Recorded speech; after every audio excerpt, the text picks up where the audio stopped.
اگر تم برے لوگوں کی صحبت میں بیٹھو گے، برے لوگوں کی باتیں سنو گے تو وہ تمہیں اچھے لوگوں سے بدگمان کر دیں گے۔ تمہاری فکر میں، تمہارے ذہن میں وہ اچھے لوگوں کے خلاف چیزیں بھر دیں گے۔ برے لوگوں کی صحبت اچھے لوگوں سے بندے کو دور کر دیتی ہے۔ تو بھائی اچھے لوگوں کی صحبت میں آئیں گے آپ تو اچھے لوگوں کے بارے میں آپ کی ذہن سازی ہوگی۔ اللہ کے نیک بندوں سے پیار کریں، ان کے ساتھ محبت کریں، ان کے لیے اپنے دل کے اندر اچھے جذبات، یہ ہمارے پاس ہیں داتا علی اجمیری، ان کے مزار شریف پہ حاضری دیں۔ دیکھیں غلط کام جہاں ہوتا ہو، غلط کام کو روکا جاتا ہے، اصل چیز کو بدل نہیں دیا جاتا۔ داتا صاحب محسن ہیں اس امت کے، اور ڈاکٹر اقبال نے کہا سید حجویر مخدوم امم۔ داتا صاحب تو وہ ہیں کہ امت ساری کے مخدوم ہیں، ساری امت کو ان کی خدمت کرنی چاہیے۔ داتا صاحب رحمۃ اللہ تعالیٰ علیہ کی کشف المحجوب آپ پڑھیں تو سطر سطر روشنی، جگہ جگہ آپ کے لیے خیر، تعلیمات۔ داتا صاحب نے دین کا کام کیا، ڈیوٹی کی۔ عرس شریف پہ تو میں بھی نہیں جا پاتا، رش بڑا ہوتا ہے، خرافات بھی بعض جگہ پہ بڑی ہوتی ہیں، بعض ایسے کام ہوتے ہیں جو قطعاً نہیں ہونے چاہیے اور ان کی ہر فورم پہ مذمت ہونی چاہیے، پر ہمیں داتا صاحب کی حاضری تو نہیں نہ چھوڑنی چاہیے۔ ہمیں تو کوشش چلیں عرس سے پہلے یا عرس کے بعد، میری اپیل ہے ضرور جائیے گا، اور جا کے نا تو ضروری نہیں کہ آپ کوئی خاص دل کے اندر بات ہی لے کے جائیں۔ آپ داتا صاحب جا کر صرف اتنا کہیں کہ حضور آپ نے جو دین کی خدمت کی ہے، ہم تو اس خدمت پر آپ کو سلامی دینے آئے ہیں، ہم تو صرف سلام کرنے ہیں کہ آپ نے کمال نوکری کی دین کی۔ اپنے بزرگوں کے ساتھ اپنی عقیدت، اپنی ارادت، اپنی محبت، اپنا پیار مضبوط کریں، ان کے لیے اپنے دلوں کے اندر خیر کے جذبات ہمیشہ رکھیں۔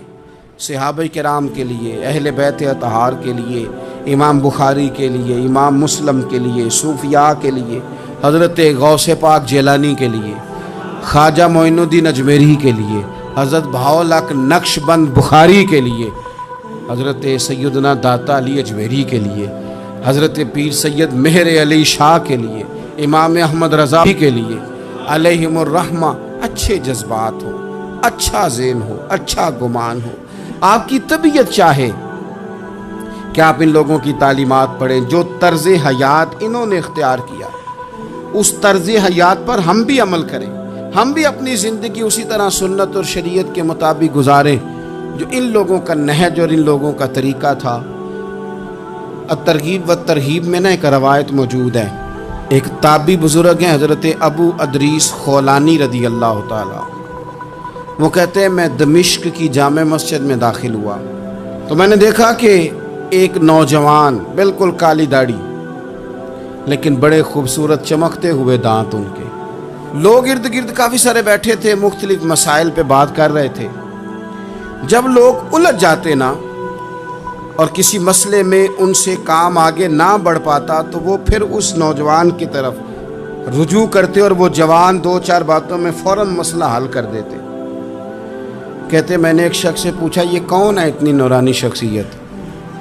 تو کہتے ہیں مجھ سے کہنے لگے آپ نہیں جانتے، یہ تو صحابی رسول حضرت معاذ ابن جبل رضی اللہ تعالیٰ، یہ تو نبی پاک صلی اللہ علیہ وسلم کے صحابی حضرت معاذ بن جبل ہیں۔ کہتے ہیں میری طبیعت نہ لگ گئی ان کے ساتھ، میرا ان کے ساتھ دل کا لگاؤ ہو گیا، محبت ہو گئی، شوق ہو گیا۔ ہم نے چونکہ اولیاء کو، صوفیاء کو، صحابہ کو، اہل بیت کو اس طرح لوگوں کے سامنے پیش نہیں کیا، اس لیے ہمارے بچوں نے آئیڈیل بنایا ہے نئے دور کے فیشن کو۔ ہماری آنے والی قوم کسی امیر ترین شخص کو آئیڈیل بناتی ہے، پھر وہ سارے غلط ملت رستے اختیار کر کے وہاں تک جانا چاہتی ہے، وہاں جو آدمی کھڑا ہے وہ کسی بھی صورت میں اپنے آپ کو فیمس کر کے دنیا کے سامنے لانا چاہتی ہے، چاہے انہیں کسی طرح کا بھی کوئی روپ دھارنا پڑے۔ یاد رکھ لیں اور سمجھ لیں اس بات کو، اگر ہم ان لوگوں کی سیرت کو، سوانے کو اپنے گھروں تک لے آئیں تو آپ یقین کریں کہ ہماری نسل کے بچنے کا بہت بڑا یہ ذریعہ بن جائے۔ اب جوان ہے یہ بھی، لیکن امت کے مسائل حل کر رہے ہیں۔ حضرت ابو ادریس خولانی کہتے ہیں مجھے ان کی یہ طبیعت دیکھی تو پیار ہو گیا ان سے،